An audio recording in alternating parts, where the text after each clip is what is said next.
하나님 대신 부모님, 조금 줄였어요.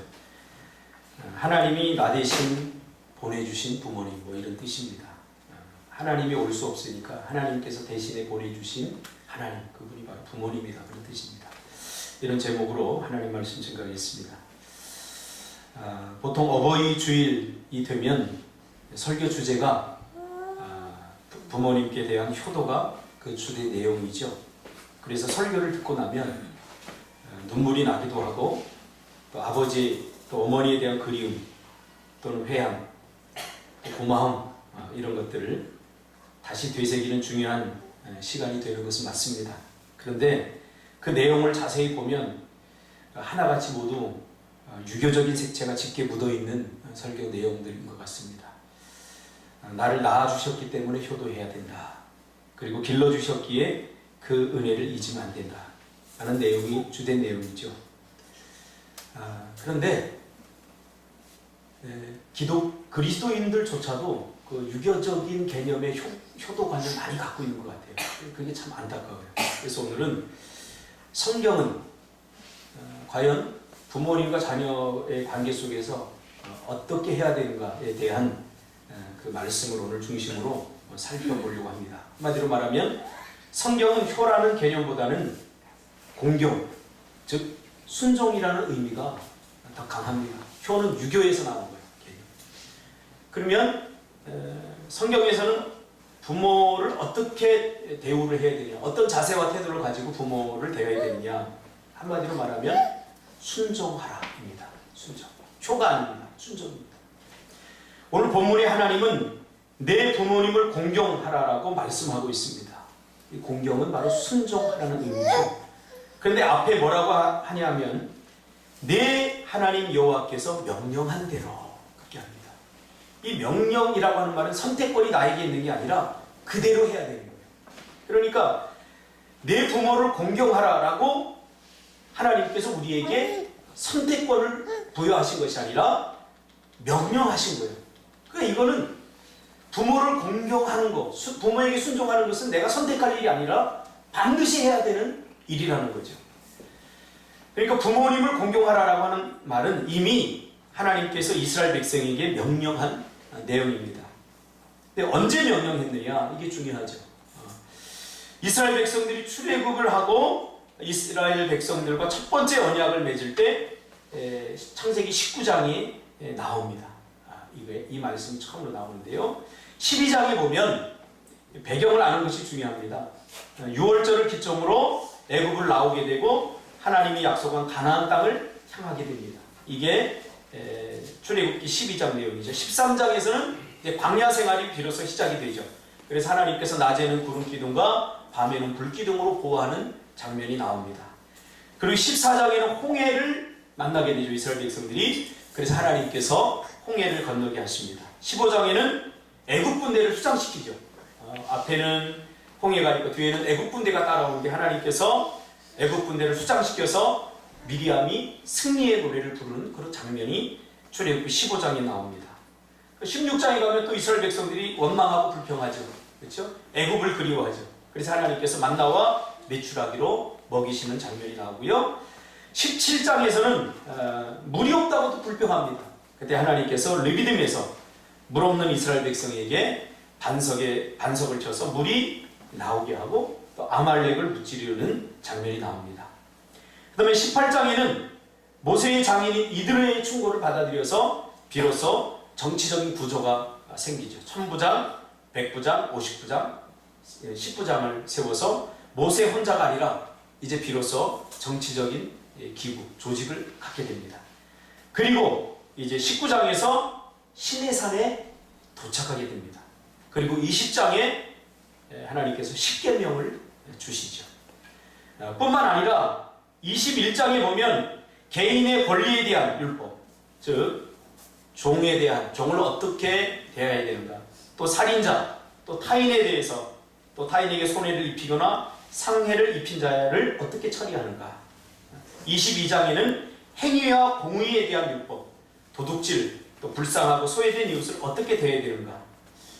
어떻게 보면 굉장히 좀 번거롭고 까다로운 규칙들이 계속 우리가 별로 읽고 싶지 않고 읽지 않아도 되는 것 같은 이러한 개인과 개인 간의 관계심에 대해서 하나님은 아주 세밀하게 우리에게 이야기해주고 있어요. 왜 그런 줄 아세요? 관계가 중요하다는 거예요. 신앙생활은 관계가 전부입니다. 위로는 하나님과의 관계, 아래로는 우리 서로 간의 관계. 부부도 관계 아닙니까? 사람이 언제 행복해요? 관계가 좋을 때 행복한 거 아닙니까? 관계식. 내가 함부로 말하고 저 사람 왜 삐지지? 참 이상하네. 나이가 드니까 여성 호르몬이 나오니까 제가 요즘 잘 삐져요. 할렐루야. 그래서 여자들이 왜 삐지는지 좀 이해를 하게 됐어요. 제가 남성성이 굉장히 강했거든요. 여자들을 제가 이해를 못했는데 이제 50이 넘어가면서 여성 호르몬이 나오니까 내가 삐지니까 여자들 이래서 삐지는 거 할렐루야. 그래서 인생을 좀 오래 좀 살아가게 돼요. 그러면서 23장에는 안식일과 절기를 지키고 가나안에서 어떻게 살아야 하는가에 대한 규례, 원수를 보호하고 거짓 증인, 또 뇌물 이런 걸 이야기하면서 마지막으로 3대 절기, 유월절, 맥추절, 수장절을 지키라고 이렇게 이야기를 합니다. 좀 지루하죠? 이 배경이 굉장히 중요합니다. 그리고 이제 드디어 24장에서 언약 체계를 합니다. 언약 체계. 이 언약은 창세기 15장 아브라함의 언약의 연장선에 있습니다. 자, 우리가 아브라함 15장의 언약, 무슨 언약이죠? 아브라함의 언약이죠. 그 언약의 핵심이 뭐죠? 이제 더 이상 하나님이 우리 인간과 약속하면 인간 스스로는 지킬 수 없기에 하나님께서 스스로 자신에게 한 약속이죠. 너희들이 이 약속을 어겨도 나는 나 스스로 이 약속을 지키겠다. 이 구원의 약속인 것입니다. 우리가 구원받은 것이 내가 뭐 잘해서 내 공의로 구원받은 게 아니에요. 하나님께서 스스로 너희들이 약속을 어겨도 내가 너희들을 절대 버리지 않겠다라고 하나님께서 선언하시고 스스로 아브라함을 잠들게 하고 그 사이를 지나간 거죠. 그러니까 오늘 24장은 이 아브라함의 하나님께서 일방적으로 구원해 주시고 일방적으로 사랑해 주시겠다고 하신 이 약속의 연장선에 오늘 24장이 있다는 거죠. 굉장히 중요한 거죠. 여러분, 하나님의 축복은요, 약속의 형태로 주어졌다는 것을 절대로 잊어서는 안 됩니다. 이것은 하나님의 축복이 단순히 일방적으로 주어지기보다는 서로의 합의하고 또 약속한 것들이 이행될 때 그때 비로소 구속력이 생긴다는 거죠. 하나님이 약속을 주셨는데 우리가 지키지 않는데 그 약속의 혜택을 우리가 받을 수 있는 것이 아니라는 사실이에요. 이건 행위가 아니에요. 그래서 오늘 설교가 조금 어려울 수도 있어요. 잘 들으셔야 돼요. 이것이 바로 언약 신앙의 기초입니다. 하나님은 다른 이방신과 달리 감정적이고 즉흥적이지 않습니다. 철저히 우리와 한 약속을 근거로 모든 복을 주십니다. 그러니까 우리가 하나님 앞에 우리는 굉장히 즉흥적으로 기도하고 또 상황적으로 기도하잖아요. 아니에요. 하나님은 철저히 약속을 근거로 해서 우리에게 복을 주셔요. 그래서 하나님과 우리가 어떤 약속을 했는가 이것을 살펴보는 것이 굉장히 중요하죠. 그리고 그 후 민수기에서 이스라엘 백성들이 정탐꾼의 보고를 듣고 뭐라고 합니까? 밤새도록 통곡하죠. 모세와 아론을 원망하며 뭐라고 합니까? 우리가 애굽 땅에서 죽었거나 이 광야에서 죽었으면 좋았을 것을 어찌하여 여호와께서 우리를 그 땅으로 인도하여 칼에 쓰러지게 하는가? 우리 처자가 사로잡히리니 애굽으로 돌아가는 것이 낫지 않겠느냐? 이게 민수기 13장에 나온 내용입니다. 이 사람들은 애굽을 떠난 당사자 1세대입니다. 출애굽을 한 1세대들입니다. 이 말을 듣고 1세대들의 이 말을 듣고 하나님이 결심합니다. 자, 하나님이 분명히 가나안 땅을 약속으로 주셨어요. 그런데 이 1세대들은 가나안에 들어가요, 못 들어가요? 들어가지 못합니다. 하나님께서 우리에게 약속하시고 우리에게 딱 한 가지를 조건으로 주셨어요. 행위가 아니에요. 너희들이 이 약속을 행위로 지키면 내가 주겠다. 이게 아니에요. 여러분 잘 들으셔야 돼요. 그래서 우리가 자꾸 하나님 앞에 어떤 행위를 하려고 해요. 행위가 아니라 너희들은 어떤 행동을 해도 내 약속을 지킬 수 없다. 그래서 하나님께서 우리에게 은혜로 주신 것이 뭐예요? 믿음이에요. 너희가 그 은혜를 인하여 믿음으로 말미암아 구원을 받았나니 이것이 너희에게서 난 것이 아니요 하나님의 선물이라. 그래서 하나님이 우리에게 약속하신 그 약속들을 우리가 받아들이려면 행동으로 하는 것이 아니라 믿어드리는 것이 중요한 거예요. 그래서 28절에 정탐꾼들이 야, 우리 가나안 땅에 우리가 들어가지 못하겠다. 그들의 계약은 우리는 메뚜기다 라면서 원망하고 불평할 때에 하나님께서 모세에게 뭐라고 그럽니까? 28절에 나오죠. 민수기 13장 28절에 그들에게 이르기를 여호와의 말씀에 내 삶을 두고 맹세하노라. 너희 말이 내 귀에 들린 대로 내가 너희에게 행하리라. 그러면서 1세대들이 가나안 땅에 들어가지 못합니다. 여러분 잘 들으셔야 돼요. 왜냐하면 약속을 받았잖아요. 이미 약속을 받았고 출애굽을 했어요. 출애굽을 했는데도 가나안 땅에 들어가지 못하고 약속을 했는데도 뭐 때문에? 약속을 지키지 않아서가 아니에요. 그렇죠. 우리는 약속을 지킬 수 있는 힘이 없어요. 제가 전번에도 설교했잖아요. 우리 찬호를 보면서 약속을 지킬 수 없는 사람에게 또 다른 약속을 한다는 것은 이게 너무 가혹합니다. 우리 아이들을 키우는 현장에서도 마찬가지예요. 아이들하고 너무 많이 약속하지 마세요. 아이들 약속 절대 못 지켜요. 못 지키더라도 너 그거 왜 못 지켜 그러면서 닥달하지 마세요. 아이들은요 되게 힘들어요. 그래서 어떻게 됩니까? 나 스스로, 부모 나 스스로 결심해야 되죠. 네가 약속을 안 지키더라도 내가 크게 화를 내거나 너의 감정을 상하도록 내가 그렇게 퍼니시먼트 하지 않겠다 라고 나 스스로에게 약속을 해야죠. 하나님이 그렇게 하셨다는 거예요. 아브라함과 약속하면서 우리 인간에게 너의 어떤 행위나 네가 약속을 지키지 못하더라도 나는 너를 버리지 않겠다. 다만 네가 너희들이 할 수 있는 방법이 있어. 이게 뭐냐면 믿음이야. 이 믿음까지도 내가 너희에게 선물로 줄게. 그러면서 믿음을 요구하신 거죠. 그래서 가나안 땅을 주시겠다고 약속하셨으면 상황과 환경을 보지 않고 그냥 믿어야 돼요. 믿어드려야 돼요. 할렐루야.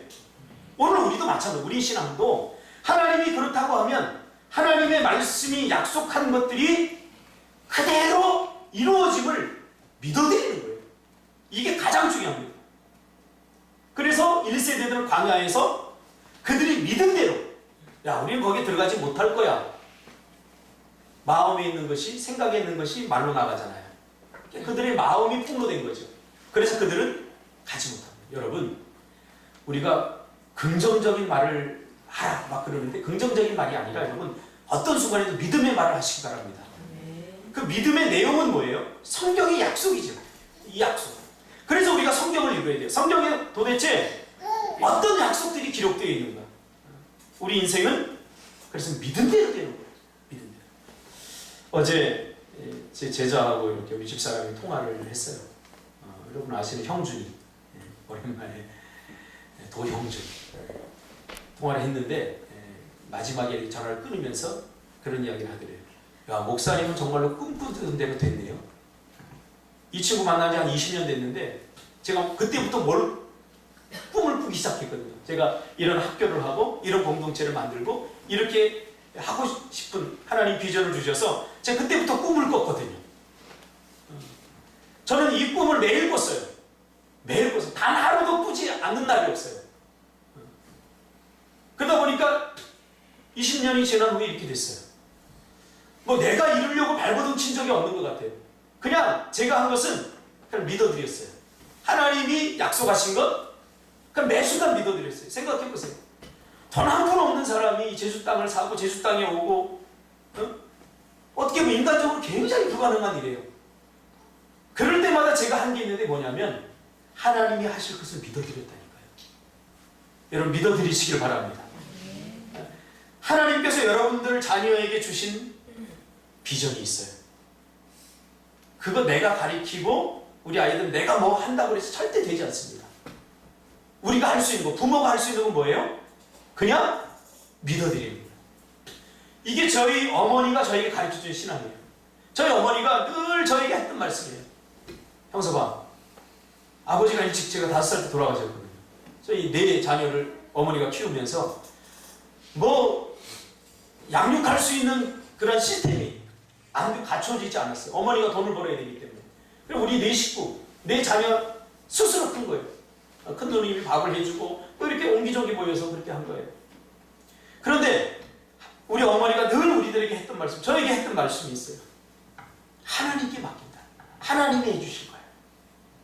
믿으면 하나님께서 해주실 거예요. 할렐루야. 그래서 그게 내 마음에 남았어요. 잊혀진 것 같았는데 내가 인생을 살아가는 매 순간, 매 시간 어렵고 힘들 때, 고통스러울 때, 우리 준석 집사가 뭐 비빌 언덕이 없다고, 우리 장가 갈 때 되니까 비빌 언덕이 없다고 그러는데, 너는 비빌 언덕이 많은 거야. 나는 정말 비빌 언덕이 하나도 없었어요. 혼자 모든 걸 다 결정하고 혼자 모든 걸 다 했었어요. 근데 그때마다 하나님이 해주실 거예요. 이게 저에게 가장 큰 힘이 됐어요. 대학원 다닐 때도 1년 다녔는데 등록금을 못 냈어요, 내가.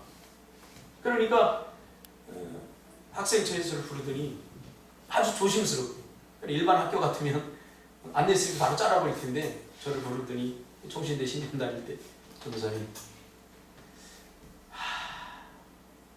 전도사님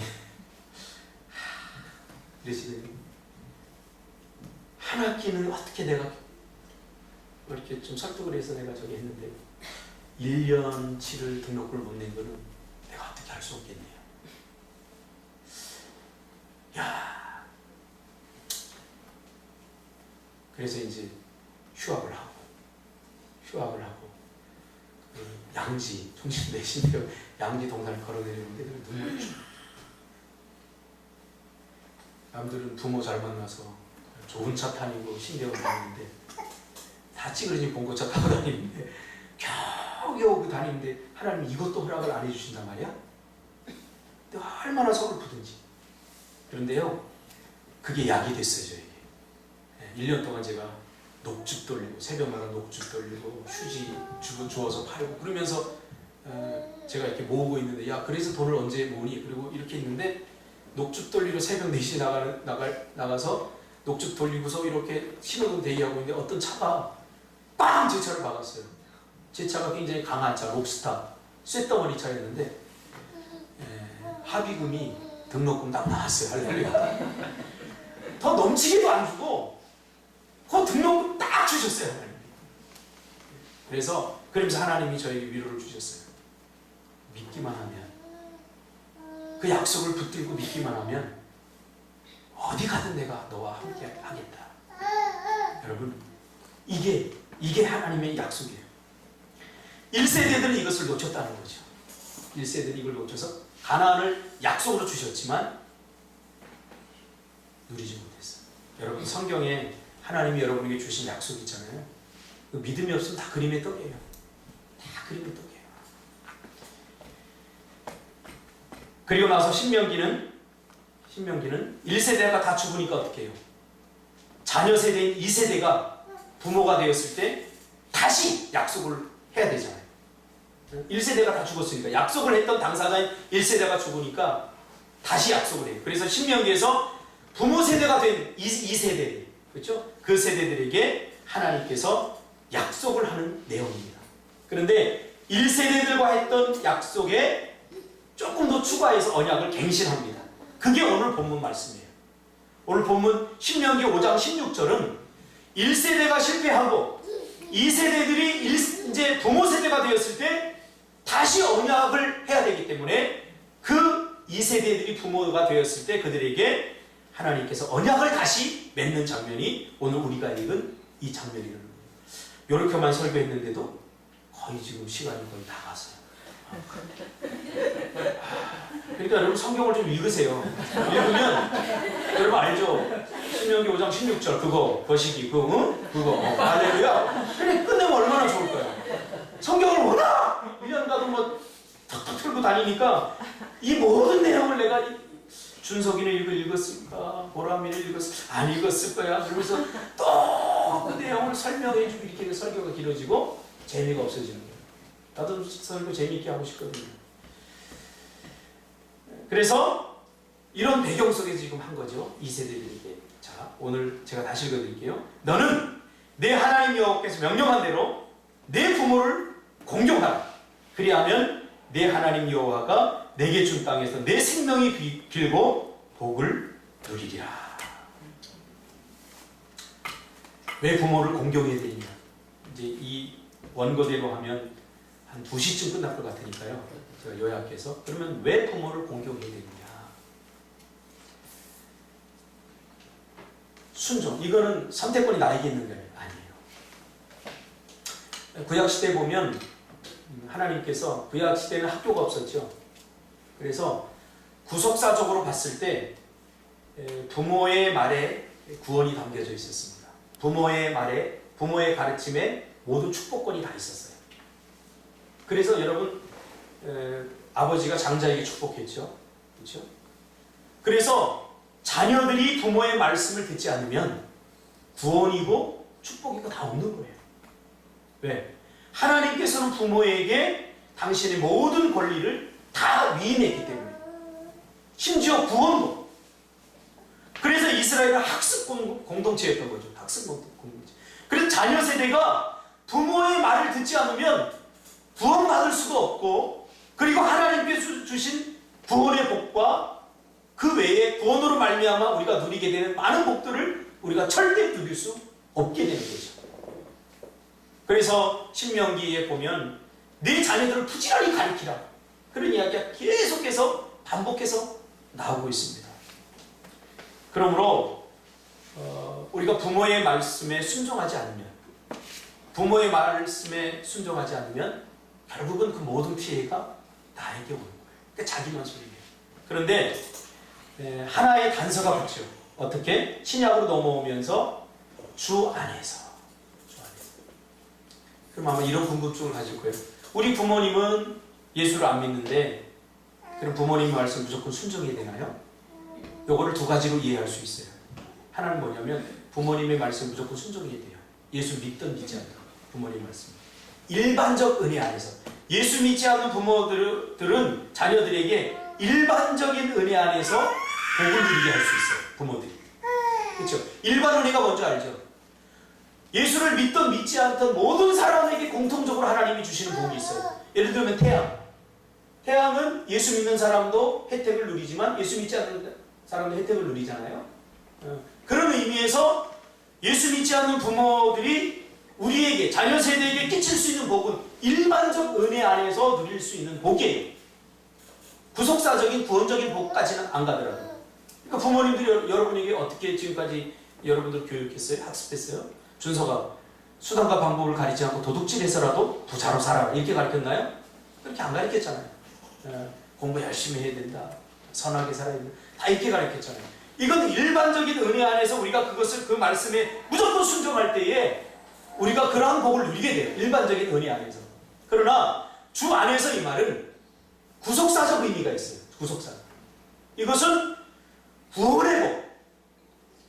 구원으로 말미암아 우리가 누리게 되는 모든 회복의 혜택들, 그것들이 부모의 가르침에 다 담겨 있다는 거예요. 그래서 우리 부모가 예수를 믿으면 이건 두말할 것도 없이 무조건 순종해야 돼요. 어떻게? 주 안에서. 이런 신명기적인 시스템을 우리가 이해하고 이 안에서 우리가 이해한다면 부모의 가르침, 지금이야 많은 사람들이 가르치지만 이 구약, 이 쓰여질 당시만 해도, 이 당시만 해도 부모님들에게 모든 학습권이 있었고, 부모가 스승이었고, 부모가 교사였고, 부모가 모든 것을 다 했거든요. 그렇기 때문에 부모의 말을 듣지 않으면 곧 그것은 헐벗고 굶주리고 가난하고 저주받을 수밖에 없는 그런 삶이었죠. 그래서 부모의 말에 순종하라, 부모의 말을 공경하라, 그렇게 말씀하고 있는 거예요. 이것은 오늘날도 마찬가지입니다. 제가 보니까 요즘 5월달 되면 특히 저희 어머니 생각, 뭐 아버지는 워낙 어릴 적에 돌아가셨기 때문에 잘 기억이 안 나는데, 어머니는 늘 제가 어릴 때 했던 말씀들 지금 보니까 다 성경이에요. 우리 네 식구가 겨울밤에 이렇게 누워있으면 어머니가 이제 이야기를 해줘요. 지금 보니까 그게 내러티브예요. 이야기를 막 이렇게 해주는데 너무너무 재밌는 거예요. 그게 다윗 이야기였고요, 요셉 이야기였어요. 그러면서 상상력을 키우는 거예요. 여러분, 아이들의 상상력을 키워주는 가장 좋은 건 뭐냐면 이야기를 자꾸 해주는 거예요. 그리고 대화를 자꾸 해주는 거 굉장히 중요해요. 지금 그게 다 떠올라요. 그래서 그때 당시에는 내가 뭐 사춘기를 지내면서 이게 반항심, 교회에 대한 반항심, 예수 믿는 사람들에 대한 반항심, 이런 것들이 많았는데 비로소 이제야 제가 부모님의 그 어머니가 가르쳐주신 말씀대로 살려고 지금 발버둥 치고 있어요. 아, 이게 맞구나. 그리고 그 말씀을 붙잡고 제가 우리 자녀들을 지금 양육하고 있어요. 얼마나 좋은지 몰라요. 부모님의 말씀, 주 안에서 여러분 순종하시기를 주님 여러분 축복합니다. 또 우리 나이는 부모를 섬겨야 되는, 그리고 또 자녀들을 가지고 있는 이 중간 세대 아닙니까? 아마 더 젊은 세대는 잘 마음에 안 와닿을 수 있어요. 이제 자녀를 키우면서 또 부모님을 바라보면서 이렇게 보면 아, 부모님의 말씀들이 다 옳았구나 하는 것을 비로소 알게 됩니다. 왜 옳은 줄 아세요? 부모님이 많이 배웠기 때문에? 아니요. 하나님께서 모든 축복의 모든 것들을 부모님에게 담아놓으셨기 때문에. 그래서 하나님 대신 부모님이에요. 하나님 대신 부모님. 그러므로 부모님 말씀에 순종해 드림으로 제가 살면서 보니까요, 내가 자녀들을 키우면서 부모로서 가장 기쁘고 행복할 때가 언제인 줄 아세요? 자녀들이 내 말에 순종해 줄 때, 믿어줄 때. 요즘 핸드폰 여러분 얼마나 이거 문제입니까? 우리 YLCC 한 친구 왔는데 아버지가 내가 핸드폰 매일 갖고 보니까 아빠가 너 이놈의 핸드폰 매일 할래? 그러면서 너 학원도 끊고 다 너 다니지 마 하면서 혼냈대요. 그러니까요, 컴퓨터 가가지고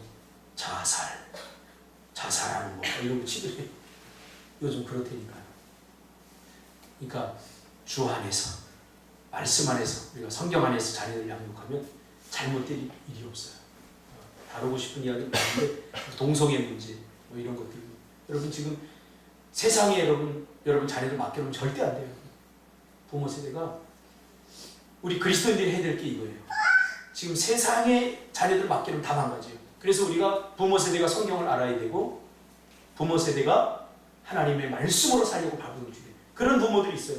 나는 말씀대로 살지 못하니까 자녀들 너희들이라도 좀 말씀대로 잘 살았으면 좋겠다. 이건 교육도 아니고 이건 신앙도 아니에요.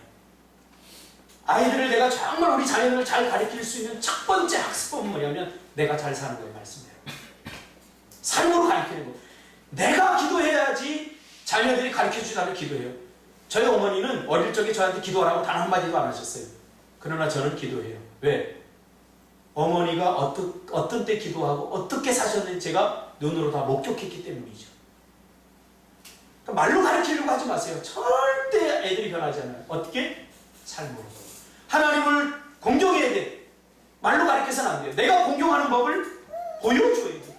이게 성경적 학습법이에요. 성경적 학습. 모세가 그랬어요. 아브라함도 그랬고요. 제가 아브라함 오늘 다루려고 했는데, 여러분 아브라함 137세. 아들이 누구죠? 아브라함 이삭. 막 잊어버려요. 지금 이거를 막 정리해서 갖다리 하려고 그러니까. 이삭이 37세였어요. 모리아산으로 데리고 갈 때. 137세 먹은 노인을 37세 청년이 못 당하겠습니까? 그러나 순종했어요. 양처럼 끌려갔어요. 왜 그런 줄 아세요? 아브라함이 하나님께 순종하는 법을 보았기 때문에요. 내가 하나님 앞에 순종하지 않으면 자녀에게 순종하라고 하면 안 돼요.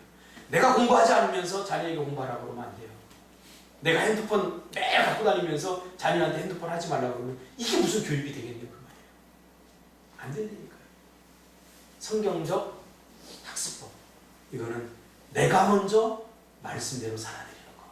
이것이 가장 좋은 교육임을 여러분 잊지 마시고 부모를 공경하는 여러분들이 되기를 바랍니다. 기도하겠습니다. 하나님 고맙습니다.